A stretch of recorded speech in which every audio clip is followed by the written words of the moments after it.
Venezuela earthquakes force a grim homecoming for migrants. The headlines ride on the sheer tragedy of June's twin earthquakes that shook the northern state of La Guaira, a region already drowning in the aftershocks of a broken economy.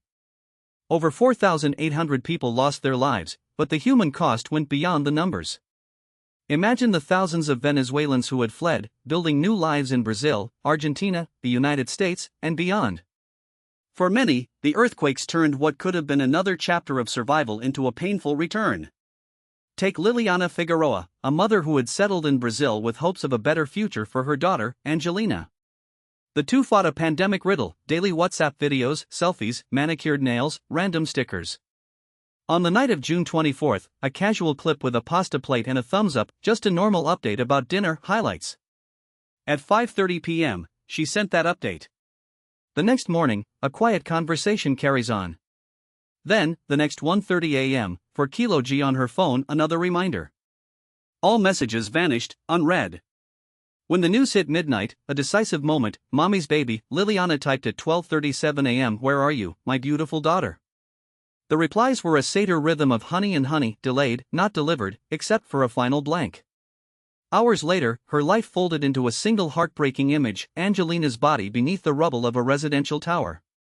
While many Cuban, Peruvian, Colombian migrants survived by staying abroad, the cost was painfully real for those who had to cross borders, sometimes months, sometimes financially impossible.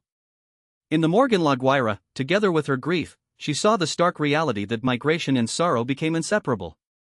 Her reflection resonated with others: migration is hard, but at least you have video calls. But there are no video calls to the sky. The twin quake rally drew more than tragedy. It shifted the narrative: survival turned into mourning. Children who had known mothers only through screens now mourned physically. Negocio families waited, digits piled up, no longer the solace intuitive conversation, but the reality of death. Because of migration patterns that trace back to the model of modern Venezuela, almost every family in this coastal state has a living member abroad. That gave a glimmer of hope.